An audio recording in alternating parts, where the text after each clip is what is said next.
Hey guys, this is the Tuninator, and this is Mods of the Week episode 4. And I was hoping to do one or two more mods for this video, but I've been having some trouble getting them to work, specifically the Gauss minigun mod and the mod to put markers on the strip, so I'll try and put those in next week, so there's a couple more than normal. But anyways, I'm going to be showing you guys 4 mods today.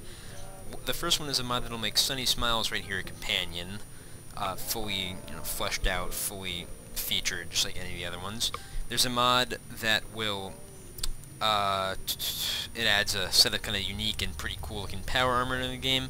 There's a mod that'll let you gain a perk every level, like Fallout 3, for those users who like having the abilities, because there's a lot of cool perks in New Vegas, so it's nice to have if you feel like you're missing out. And then there's a mod, a UI interface mod, MTUI. It kind of just improves the game interface, or specifically with dialogue and shops and stuff like that, so that's quite useful. So we're going to start off with the Sunny Smiles companion mod. And this is pretty basic. It just turns her into a companion that'll follow the player around. You can get Cheyenne, her dog, as well with her. So all you gotta do is you have to complete the Ghost Town gunfight side on the side of Goodsprings. Because obviously, if you side with the Powder Gangers, well, A, you're a terrible person, and B, you end up killing Sunny Smiles. So obviously, she's not gonna be of much use to you then. So we're gonna go up and talk to her. Huh? And you can see the interface change as well. I'll go into great depth about that in a second. But we'll ask. I think we should travel together. Say no more.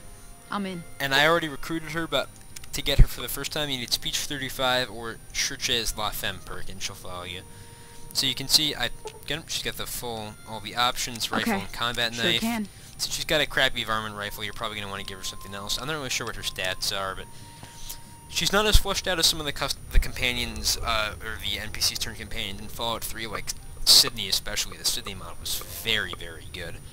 But I mean, considering that the game's only been out for about a month or so, this is quite impressive, and I'm expecting some equally good companion mods to match the Sydney one and the Lucy West one, things like that, as the game goes on.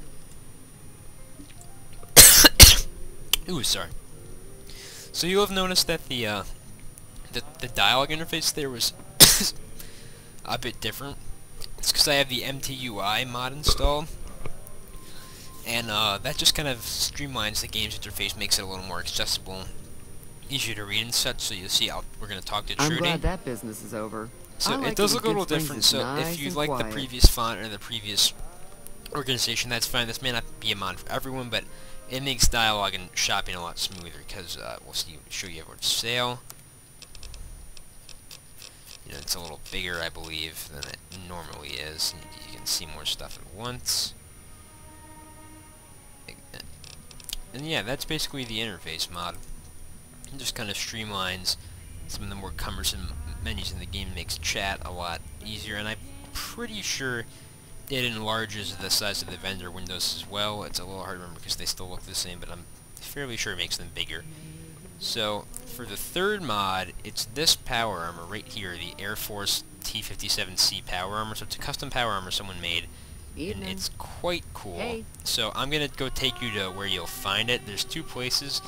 The first is in the Nellis Air Force Base hangars, which are right up here. That's a boomer area. And if you get, I think there's a key in Pearl's office you can steal to use to access that. Or if you have Lockpick 75, you can go to Camp Searchlight Airport, which is the one I'm going to show you guys. And this one in Searchlight Airport has like 5 sets of it in it, so I believe the one in the boomer's hangar does as well.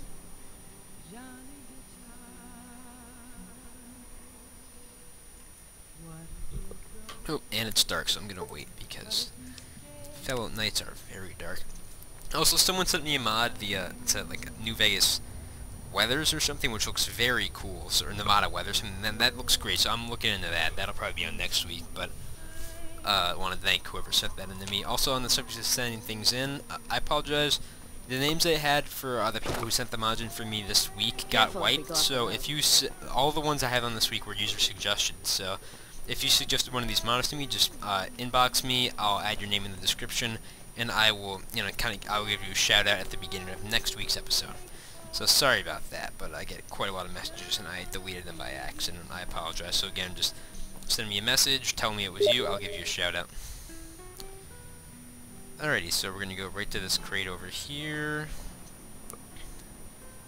and you'll see this again. This is Searchlight Airport. Right here, you're gonna fast travel to here. You have to go through Searchlight to get to it generally, and that's kind of a fairly dangerous areas, so be careful. You also can't go inside these buildings, which is a huge disappointment, but that's as might be. So you go through this crate, it's a lockpick 75, open it, you see it's got 5 of each, and these are pretty strong armor. T28, which is stronger, I think it's 2 points stronger even than the Enclave Remnants armor. You get a carry weight bonus, you get a strength bonus, rad resistance, and the helmet gives you luck, AP charisma. So this is a quite powerful armor. It's not to the point of like absurdly, game breaking, but this is strong armor. It looks very cool. There's different textures. I have the high res one. I downloaded that, and I'm quite impressed with the work of this. So this is a quite impressive armor. It's cool if you're like power armor, and you're like me, and I just figured definitely want to get this because it's a cool one, and I enjoy collecting power armor. So yeah, definitely check this out. And then the fourth mod I can't really show you, but it's the Perk Every Level mod. I'll link that in the description, and that just lets you get a perk every time you level up instead of every 2 levels. So for those of you who kind of want to experience more of the really cool perks New Vegas has to offer, check that mod out, and you'll be able to get 30 of them instead of 15, and you can kind of experience more of a full range instead of having to use multiple characters.